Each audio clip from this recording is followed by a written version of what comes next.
Ladies and gentlemen, greetings to you all from your respective locations. In international news, President Donald Trump has just made another spectacular U-turn.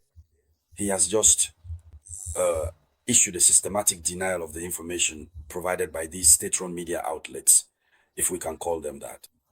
This American media outlet, known for its reputation, the Financial Times, he has just denied statements that were attributed to him regarding the request he allegedly made over the phone to Volodymyr Zelensky about Moscow and St. Petersburg.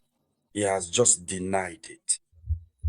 But as if all this wasn't enough, he has just stirred things up again in Ukraine by backing down and announcing that there is a category of weapons for which Ukraine has a regular love, a deep love, a sincere love. They have just said that this category of weapons, they never promised to send it to Ukraine. And yet, it's a long-range weapon. Yes, it's a long-range weapon. And all that Ukraine is waiting for are these types of weapons. Ladies and gentlemen, everything is mixed up. But as you know very well, we are in the realm of international geopolitics.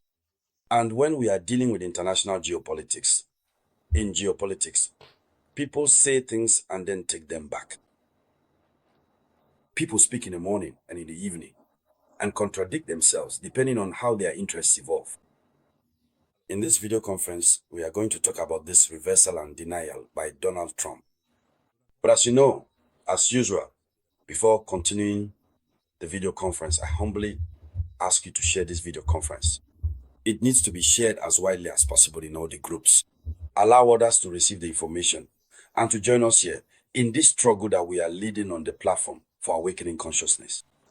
Providing accurate information, decoding it, is a duty for us.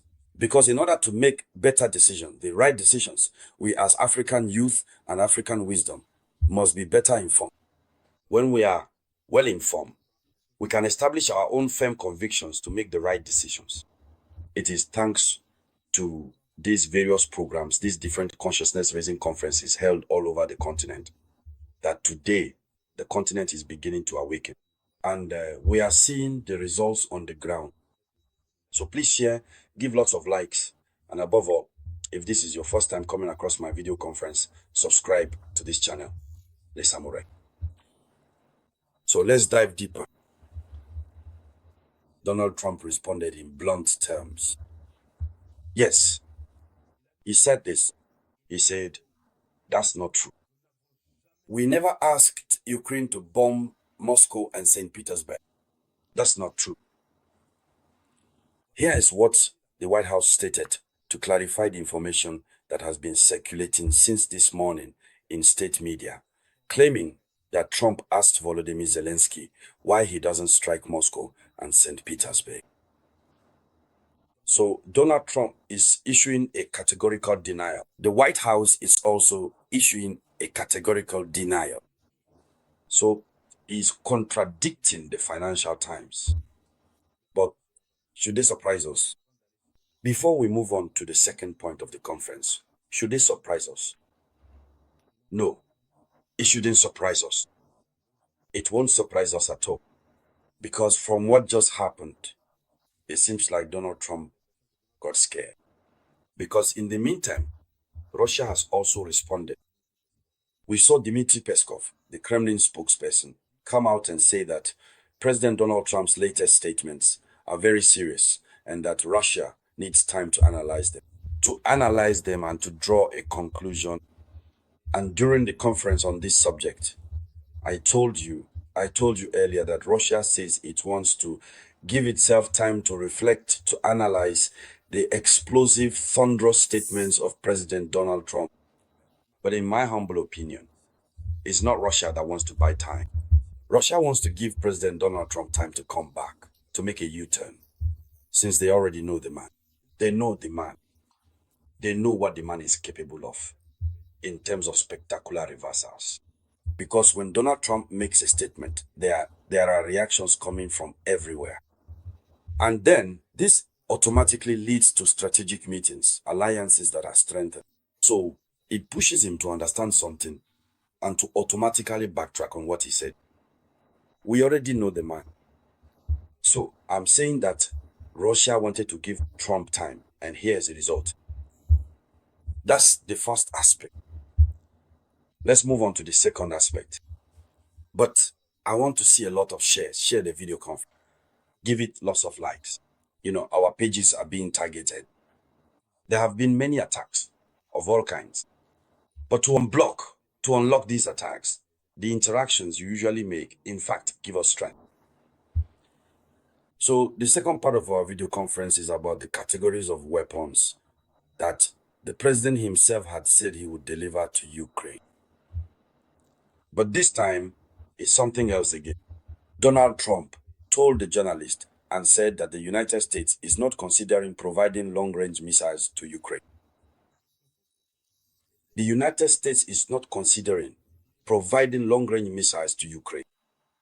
Maranatha, second reversal in less than 24 hours. When Donald Trump made a grand announcement about delivering weapons to Ukraine and said that NATO should pay the cost, that the European Union should pay the cost, the types of missiles were mentioned. JASSM, ATACMS, and others. Now, these are truly long-range missiles. So why this reversal?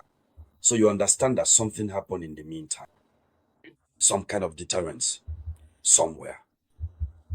So it should be noted that on the 14th of July, that is yesterday, the 14th of July 2025, the United States and NATO agreed on a new package of weapons for Ukraine.